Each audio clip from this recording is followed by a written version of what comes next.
Hello, everyone. My name is Jay Walther, and this is Rebuilding. Today's quote is by Jen Sincero. You have to get outside of your comfort zone if you're going to make significant changes in your life.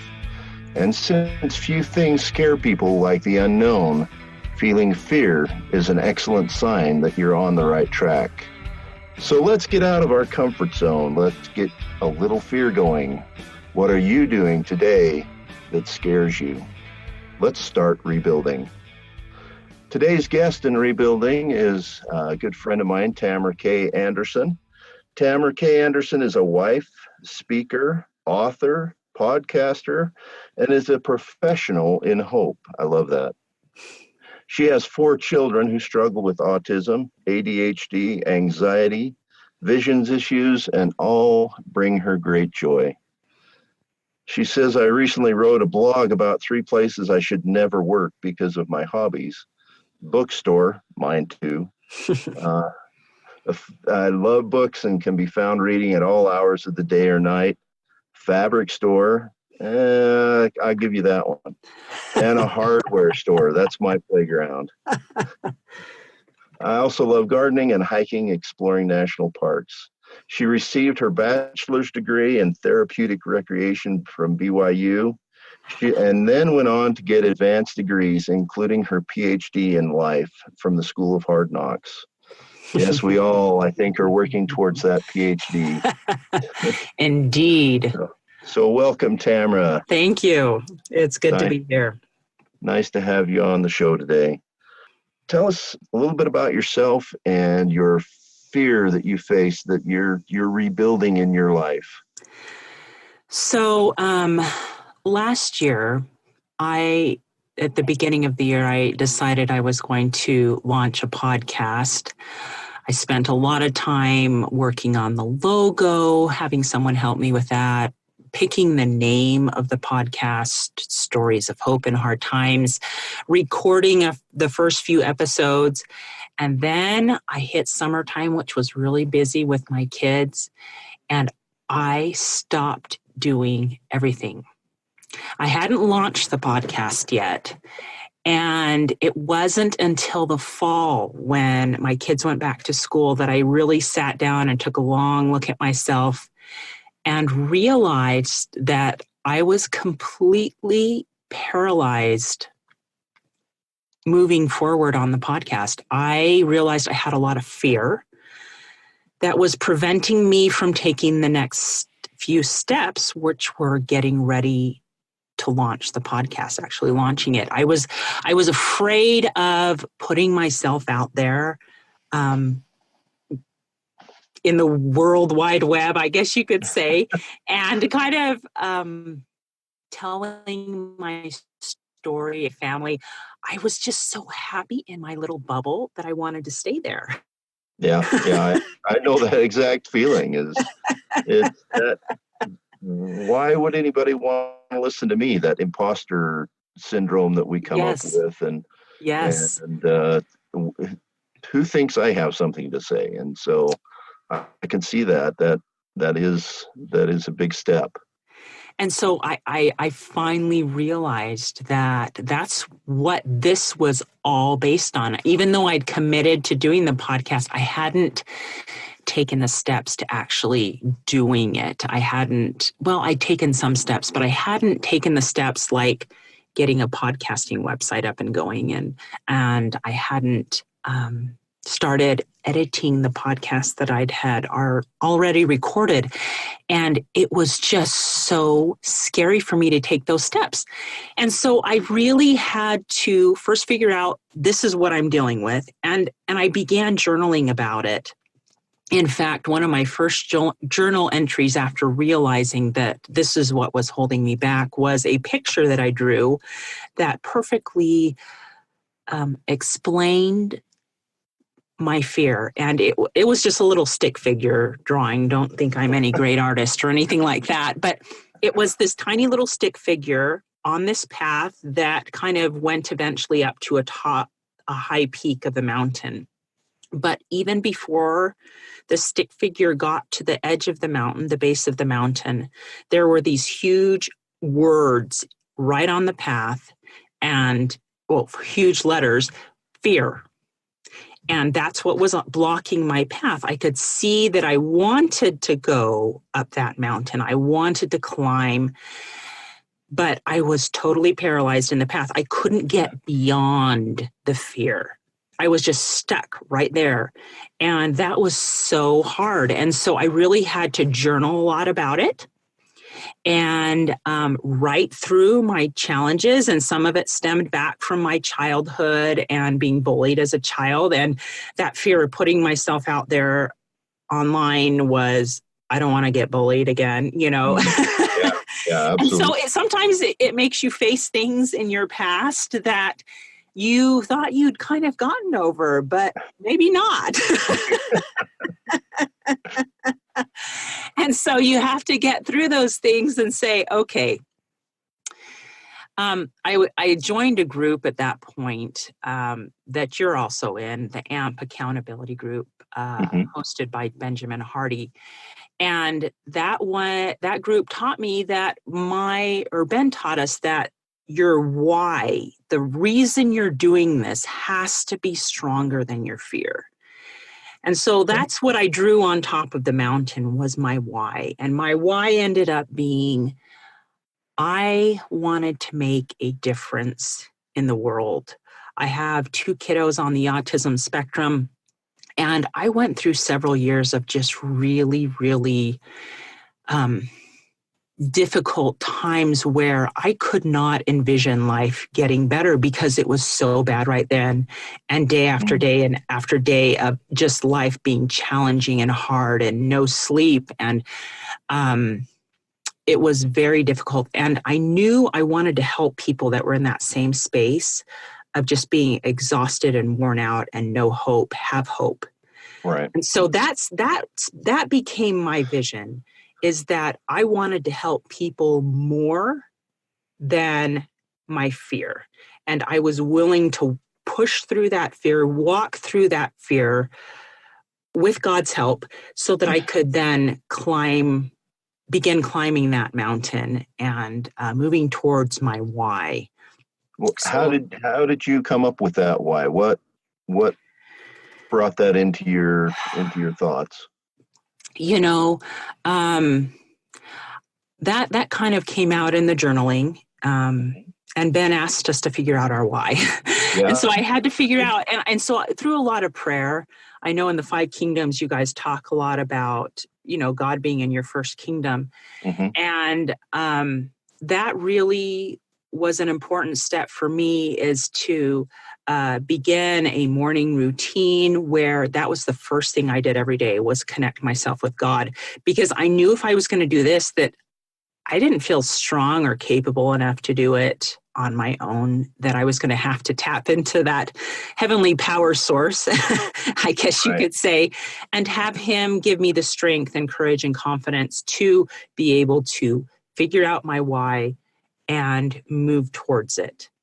And I was amazed that it really did work. I was amazed that as I envisioned being successful as a podcaster and making a difference in people's lives, helping them realize that they aren't the only ones who have ever felt alone and lonely and forgotten in their hard times, I envisioned being able to help them. And that gave me the courage to pull forward and push past that fear. So there you go. Cool. That's amazing. I still struggle sometimes with my own why. Is I've always been the provider, and keeping a roof over my head and my family, feeding my family and things like that. So understanding how other people have come up with their whys has been a pretty great benefit. So we talk about the why and why you started podcasting, or why you moved forward with your podcasting through this AMP group. How was the AMP group a help besides developing your why? What other influences did that have for you to move forward? One of the biggest things I have learned the last couple of months is the importance of having someone that you're accountable to. And the reason I say that is if I set a goal, and so goal setting became really important for me. I started setting weekly goals and even daily goals that I was going to accomplish that would help move me forward towards launching my podcast. But every week I had to report back to my accountability group. And I'll be darned if I didn't get a lot done on Saturdays because I knew I was going to have to report back and say, here's what I got done and here's what I didn't get done. And I didn't want to have to tell people that I didn't get stuff done. I know that feeling for some reason, being in that same accountability group. Yeah.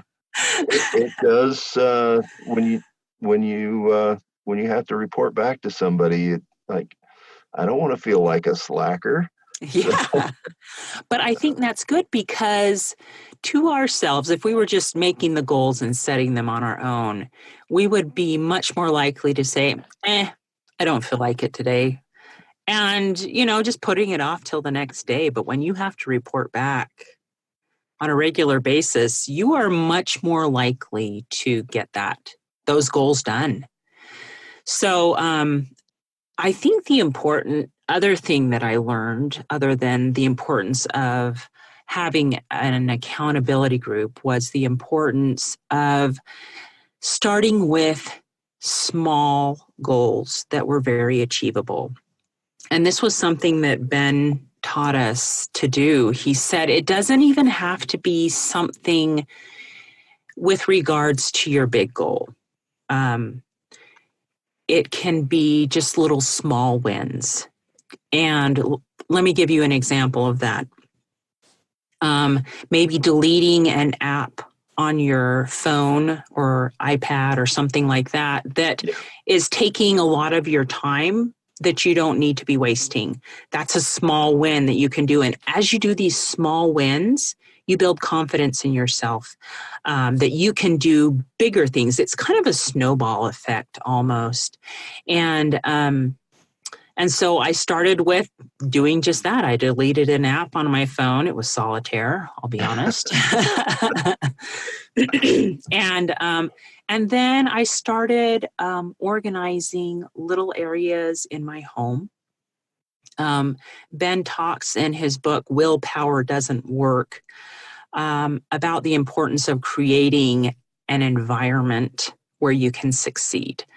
And so instead of trying to do like a complete overhaul of my house before I could feel like I could launch my podcast, I just started with little things like today I'm going to clean out my closet. Or one day it was I cleaned out the cups in my cupboard that had just gotten overrun. And I still had sippy cups in there. And my youngest is 14, for Pete's sakes, and I don't have any grandkids yet.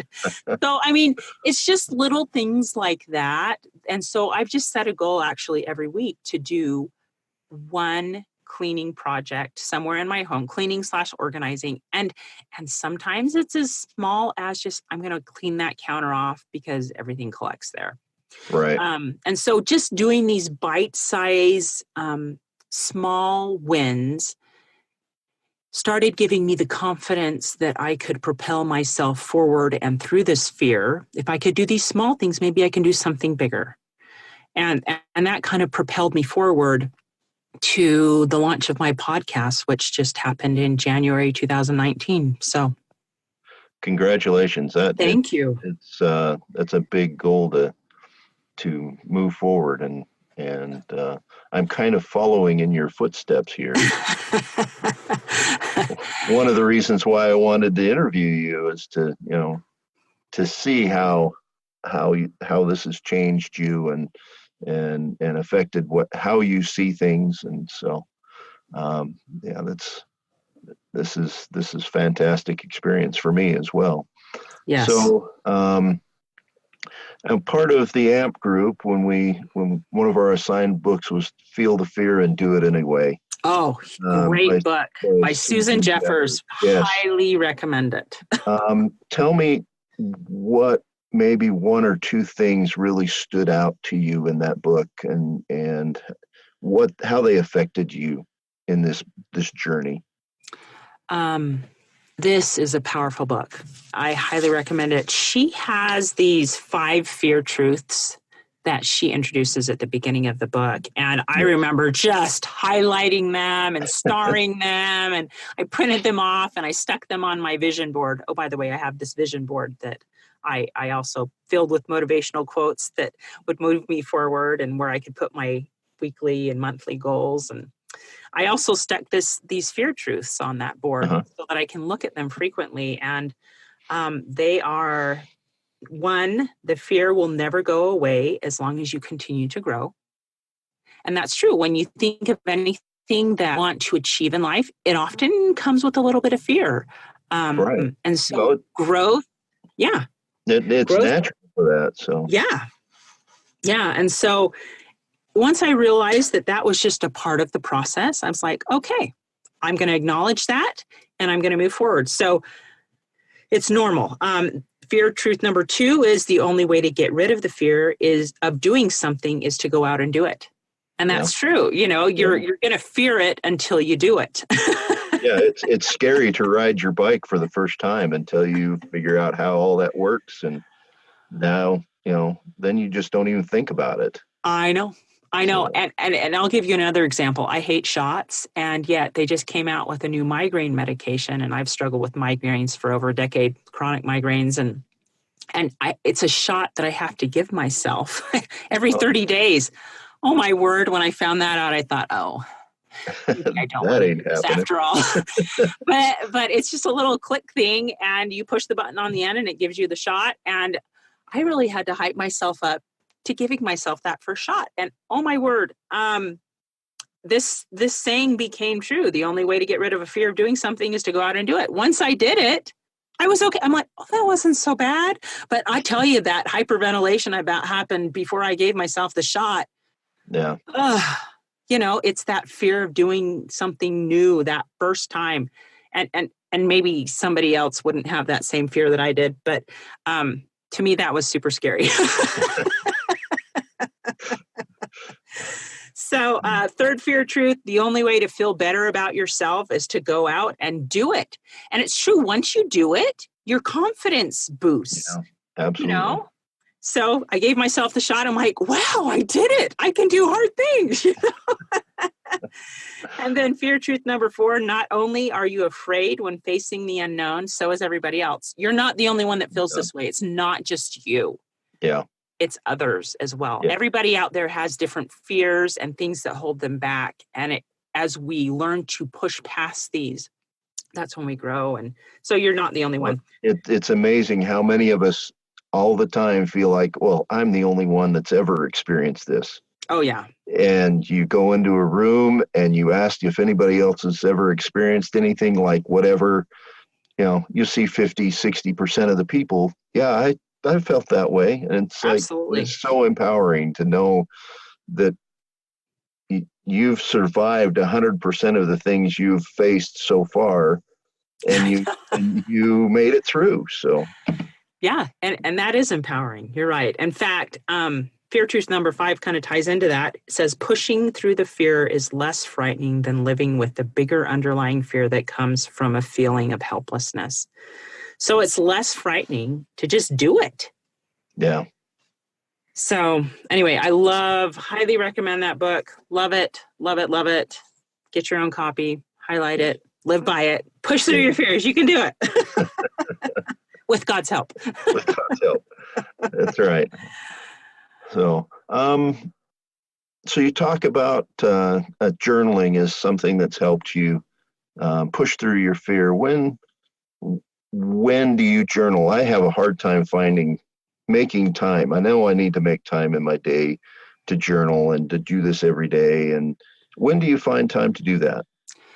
I do it in the mornings, and I've actually started in the evenings just doing 3 things I was thankful for that day. So I do my gratitudes in the evening, and then the mornings are when I journal. Sometimes it's about what I want to accomplish that day, or sometimes it's just thoughts or ideas or impressions that I have with regards to something. I started,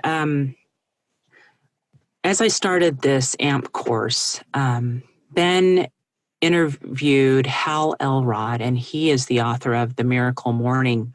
And Hal did this great motivational interview where he talked about his learning process. And he kind of researched what the top CEOs, multimillionaires did every day. And he found that consistently they did this group of like 5 or 6 things. And that's what he ended up writing in The Miracle Morning. And he said, you're going to have to get up earlier than you usually do. And I have never been an early riser. If you would have told me a year ago that I would be getting up at 5:10 every morning to pray, meditate, read my scriptures, journal, say affirmations, do a little bit of exercise, I would have told you absolutely nuts. That was not me. I was not a morning person. But as we were taught this powerful concept, I thought, if I want to have powerful strides happen in my life, I really do need to put God first. I really do need to rely on him and make that connection with him and have a quiet time in my life when I can receive inspiration or thoughts or answers to the problems that I'm facing as I'm facing this fear and moving forward. And so I decided it was worth trying. And so I really did have to sit my teenagers down because, as you know, teenagers like to stay up really, really late. Yeah. And I said, guys, mom is going to start getting up at 5:10. And I know they looked at me kind of like, why in the world would you do that, mom? And so I just said, I need to start getting to bed around 10 at night. And I need you to help me. I can't stay up and tuck you in if you're going to be up much later than that. And so I need your support in this.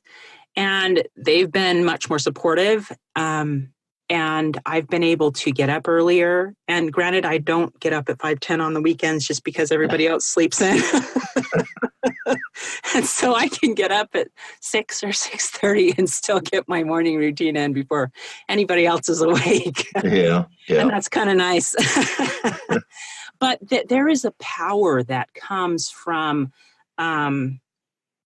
putting God first and having him help you with your goals in the morning.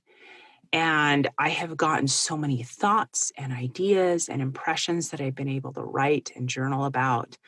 It's almost become my sacred time. And if I don't get it, my day just doesn't go as well. And so right now, I wouldn't trade it for anything in the world. And I never would have envisioned that would have been something that a change that could have possibly happened in my life. I just never saw myself as a morning person. So cool. Okay. So you're talking about what I would call building your first kingdom is really focusing and taking that time for yourself to improve and solidify your relationship with God. Yes. And absolutely. And that has helped you also overcome these fears of progressing. So yeah. And so I'm really thankful for that now. Yeah. And I'm thankful for the increased relationship I have with God, and that only furthers my confidence because I know that as his daughter, he loves me and he's going to help me along my journey.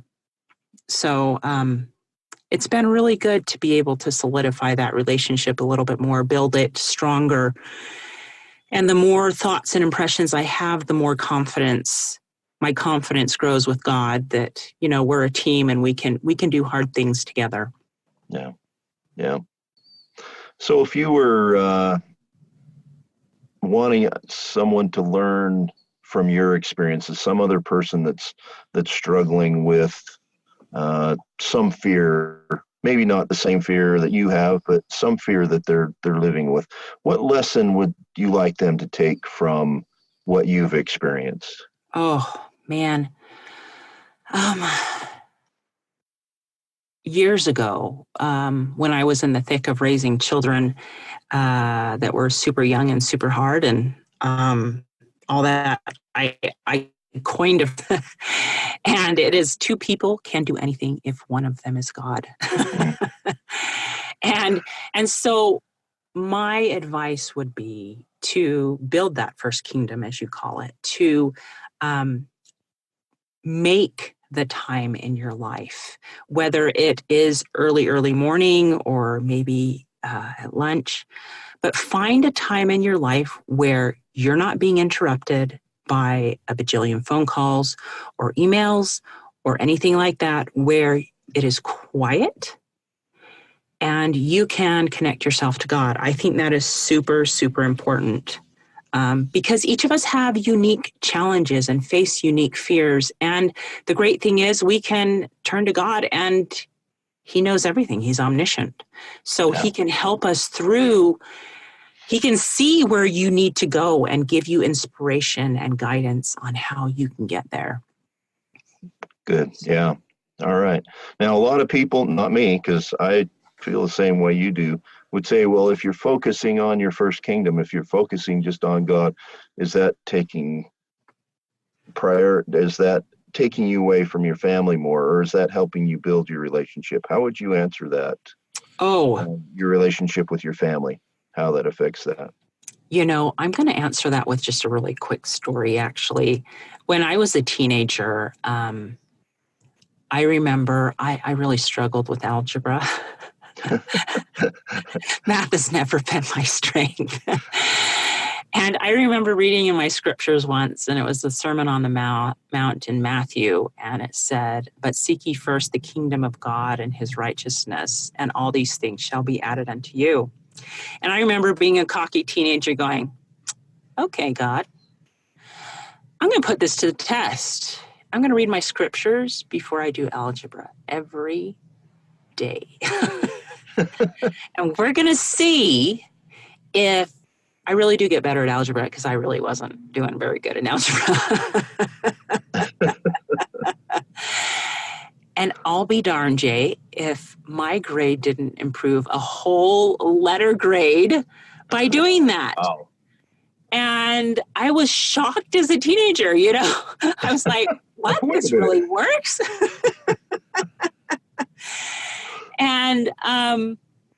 And so that is kind of the same principle I would tell people. As you put God first, everything else works out. Yeah. And I have started prioritizing. In fact, my goals every week, I have that commitment that I'll pray and read my scriptures and spend time journaling so I can write my thoughts down. That's kind of my time with God. But I also prioritize every week quality time with my husband and each of my children. And it's interesting that sometimes as I'm meditating or praying, God will give me thoughts or ideas. You should do this. And sometimes it's to do something with a specific child. And sometimes we go maybe to, is Third Kingdom Friends? I forget, Friends, Jay. yeah. Yes, Third Kingdom. And sometimes it's to message a friend and say, hey, let's do lunch. And writing those impressions down and then acting on them. Yeah. And so somehow, as I put God first, he helps me figure out how to spend the rest of my time making these other connections with the people that are important to me, my family and my friends. Fantastic. So it works out. Don't ask me how, but it does. Again, that focusing on the first kingdom seems to somehow help us improve all the other kingdoms as we build that strength. It just, I'm with you. I don't know how it always works, but it seems to be, as I set goals to build that first kingdom and impressions come to my mind. My wife and I have actually we've been in our area for about 3 years now. and we don't know all the people in our ward. And so we just decided we're going to take a fruit plate or a pie to somebody we don't know, and we're just going to drop in and say, "Hey, we brought this to you." Mm-hmm. And we've been getting impressions on who to visit. Isn't that great? And one day we took this fruit plate to a couple that we wanted to get to know, and they'd been down at the temple working all day and hadn't had a chance to have dinner. And we showed up with this fruit plate for them, and There you go. they were trying to figure out what they were going to have for dinner. And so it's these impressions come to you as you work with family, work with friends, and it is a great way to grow your strengths and overcome those fears, because neither one of my wife and I are outgoing, go meet the neighbors, bring all the time. But we just decided, hey, this is something we want to do. So I appreciate your insight on that. Tell me about this growth process, how you understand more of your strengths now. What strengths have you won? What strengths have you built as you've gone through this process? I have had to learn a lot about technical stuff, and editing audio and editing video through all of this process. And it's something that scared the bejeebies out of me. I will tell you, that was just an area that was my husband's thing. He's always been really great.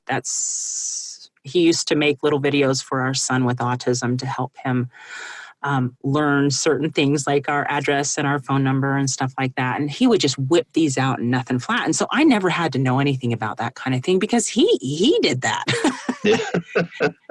And all of the sudden, here I am having to learn how to do all these edits. And my husband's doing a master's program right now. And so he doesn't have time to help me. And so it has forced me to have to learn to do it myself. And at first, oh my word, it was so scary to me. And I really, I remember crying as my husband taught me to do something once. I'm like, this is so hard and so complicated. And, I was trying to write down the steps and I just felt so overwhelmed. And so I really just had, okay, slow down, let me do it again, and let me try it this time instead of you showing me. And so it was like this huge learning curve.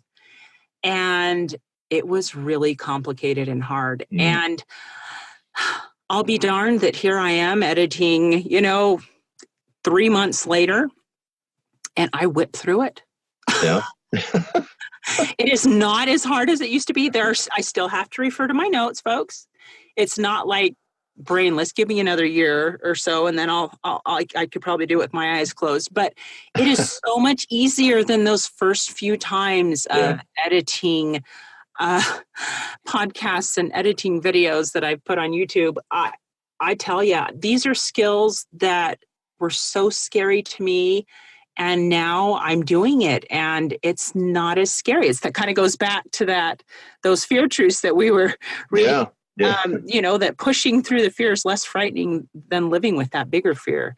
Yeah. And so pushing through and pushing yourself, I tell you what, my confidence in what I am capable of doing has increased incrementally. I feel much more confident, and it's because I had to face these fears and figure out ways to overcome them. And I think it's also important that you have people that you can trust and that can teach you what they know. And I've had to do that. I haven't been able to do it by myself. I've watched lots of videos online on how to do things.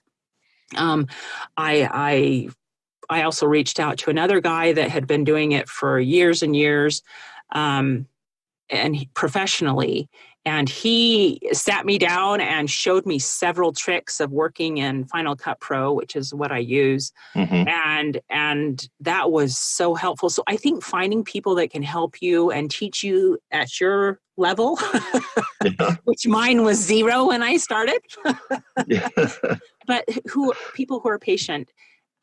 because once you start taking those steps and learning and believing that you can do it, Yeah. Your confidence grows. And, Yeah. and to the point now where I'm like, give me that mountain, as Caleb says, in the Old Testament. Give me that mountain. I can do this. Yeah. Well, it's amazing how much of a difference a coach can make in your life and in your goals. So you find somebody I had that exact, when the student's ready, the teacher appears. Yes. Experience. I was trying to figure out how am I going to do.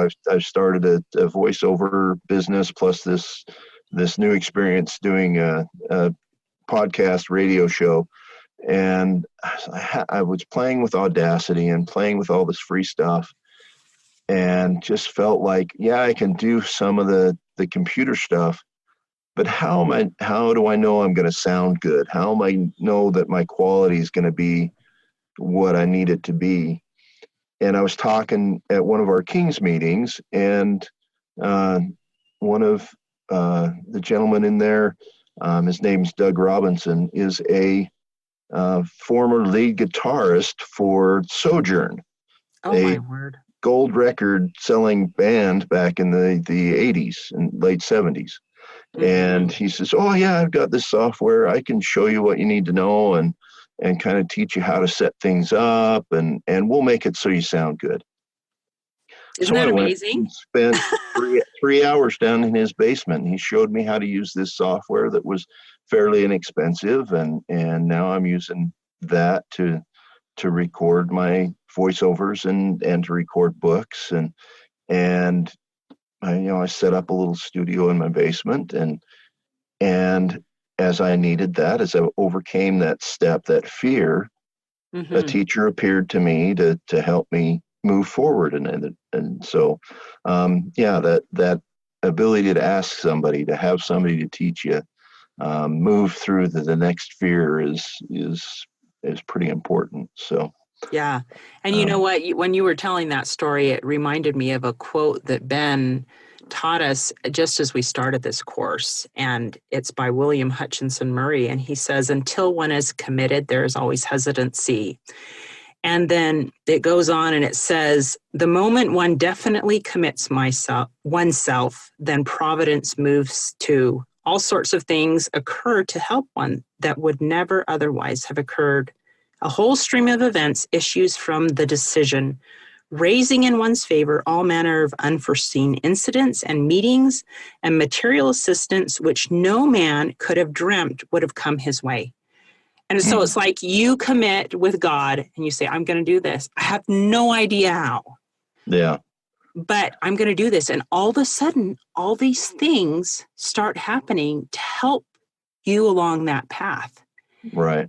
And it is incredible to sit back and watch them happen. For example, you meeting Doug at that King's meeting, bam, door opened, right? Right. I remember several things have happened for me too, that I committed myself and all of a sudden all these things just happened to happen, Right. And I'm like, what is this? And I'm like, oh my gosh, the quote's true. You put it out to God and he moves mountains and puts people in your path. And I really feel it's not just by chance that we ended up in the same AMP group. We've been able to talk to each other and bounce ideas off each other with audio and recording and all that kind of stuff. It's been super, super helpful. So, that's the blessing of committing to these goals and ideas with God's help. Yes. Is that you're on the right track when you feel that confirmation with God. Mm-hmm. That you're not just setting a goal that isn't according to his will, but you feel this is your mission, this is your life's work, or this is something he really wants you to do. You know what? He can make miracles happen. And so just commit and just work and watch as miracles happen. Like on one of the videos that Ben did, it's once you burn the ships, that's when things start happening. So there's no going back, man. Yep, that's no going back. So let's take a quick break, and then we'll be right back with Tamara Anderson here on the Tribe of Kings Information Network. My name is Alan Kristofferson. You don't know me. Just another book in the library, my father would say, unopened and unread. You have no idea how far I've come or what I've lost. More important, you have no idea what I've found. I'm no one important or famous. No matter. It's better to be loved by one person who knows your soul than millions who don't even know your phone number. I have loved and been loved as deeply as a man can hope for, which makes me a lucky man. It also means that I have suffered. Life has taught me that in order to fly, you must first accept the possibility of falling. I don't know if anyone will ever read what I'm writing, but if you're holding this book, then you've found my story. That makes you my fellow sojourner. If you find something in my journey that will help you with yours, keep it. Some might call this a love story. Those without love will call it a travelogue. To me, it's one man's journey to find hope. There are things that happened to me that you might not believe. There were lessons learned that you might not be ready for. No matter. Accept or dismiss what you will. But let me warn you in advance, which is more than I got, that what you read won't be easy, but it's a story worth telling. It's the story of my walk. Hello, my friends. This is Brad Neufeld, host of the Five Kingdoms radio show right here on the Tribe of Kings Information Network. Be sure and tune in weekly to hear the latest and greatest on the Tribe of Kings and also to learn all those things that you need to do to be the best that you can be.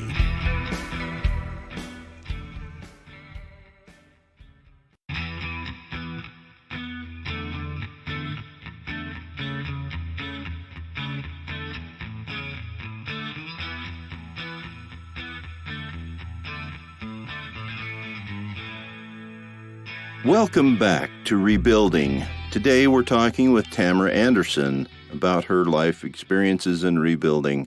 So Tamara, what advice would you give to somebody listening today that's facing some challenge or fear in their life, in from your experiences over the last little while? Just know that it's totally normal to feel fear, especially when you have some big goal that you're moving towards. And don't be afraid to write about it, because sometimes in writing about it, you'll figure out where that fear comes from. Like, I didn't know where my fear came from about putting myself out there till I started journaling, and all of a sudden this stuff from my childhood started coming out. I'm like, oh, I guess this all makes more sense now. So sometimes it helps just getting it out there. And then just, I would really strongly encourage them to take that quiet time and make that quiet time that they can spend with God every day, because He's your biggest ally in this. Right. And He can help you more than anybody else can. And He can put people in your path that you didn't even know were out there that are going to help you along that path. Exactly. So those are huge.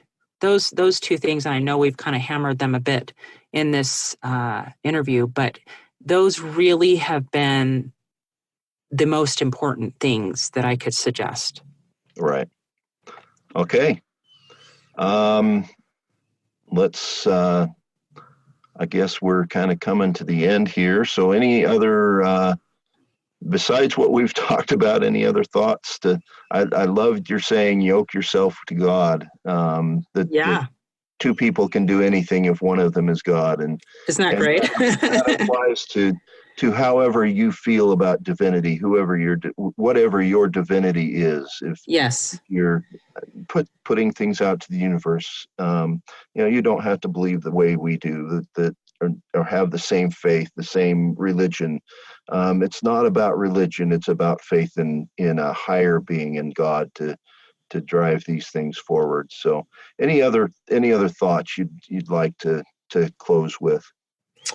Don't be afraid to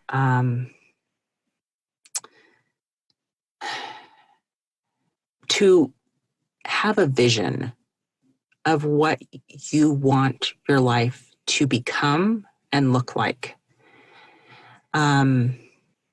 I have a vision board that I mentioned earlier. It's just a little cork board that sits above my desk where I do a lot of my work. And having those things there is a constant reminder to look at every day, that my priorities are God first, family second. My health is actually third because I struggle with the chronic migraines and stuff like that. But God has even opened the door with that in helping me find this shot that's helped me decrease my amount of migraines. And then, extended friends and stuff like that. And this, my motivational quotes, you're going to have days that are harder to get through. Right. And don't be discouraged by that. There have been many times when I have rolled out of bed at 5:10, crawled up to my little quiet spot and so tired. And so I'm really there and I'm not getting much inspiration, but I'm there doing it anyway. Yeah. So I don't want people to think that if you start this, that every day is sunshine and roses. Oh, wouldn't that be nice? If it was, then everybody would be doing it, right? That's right. But I think the key is consistently doing it, even when you don't feel like it. Yeah. Even doing and there have been days that it was particularly hard for me to pull myself out of bed. And I did like a 10-minute routine in the morning instead of an hour routine in the morning. Mm-hmm. But still doing it. Maybe it was only 5 verses that morning that I read. Maybe it was only 2 sentences that I wrote in my journal, but I still did it. And so just be okay that some days you're not going to get a lot of inspiration. Some days you're going to struggle getting up and feeling like God is listening. And other days you're going to feel like the heavens are open and you can't write the ideas down fast enough because God's just pouring them out. So be okay and be patient with yourself as you work through that process. Just keep trying, taking those baby steps, and don't get discouraged because great thing about God is he'll take us where we are and help us improve as we turn to him. So that would be my final just bit of advice is just don't get discouraged. Don't get discouraged. Tell your subconscious, this is who I want to be. Yes. And I'm going to keep doing this no matter what you throw at me. So yes. That's perfect. Yeah. So thank you, Tamara, so much for being with me today. How can people connect with you if they want to learn more about your podcast and about this new book I hear is coming out? Yes. And just want to get a hold of you. Great. You can find me on my website. It's Tamara, Tamara, the letter K, Anderson with an O, ANDERSON.com. So TamaraKAnderson.com. And that will link you to my podcast. You can also listen to Stories of Hope in Hard Times on Google Play or on Apple Podcasts or Stitcher or almost anywhere podcasts are listened to. But also if you go to my website, you will be able to find my links. It will link you to me on Facebook, on Instagram, on Twitter, Pinterest. So that is my number one recommendation. Just go there and you can find me in other locations. And there's also a contact me button on there so you can reach out to me if you need any more information. All righty. Well, once again, thank you for being with me today. And I really appreciate your insights and how you've rebuilt your life and where you're going. So thanks for having me on the show, Jay. This has been an honor, and I'm thankful that I've been able to learn some things, and I hope they will help other people. All right. Well, thanks again, Tamara, and we will hope to talk to you again soon. Awesome. Look forward to it. Thank you for listening to Rebuilding on the Tribe of Kings Information Network. I hope that you have heard something today that will help you on your path to rebuilding. Please go to speakpipe.com/rebuilding and leave me any thoughts, comments, suggestions, or questions. Just think you could be mentioned on a future show. Again, that's speakpipe.com/rebuilding. Remember, a dream written down with a deadline is a goal, and a goal achieved is a dream come true. Until next time, I am Jay Walther on the Tribe of Kings Information Network. and I am always rebuilding.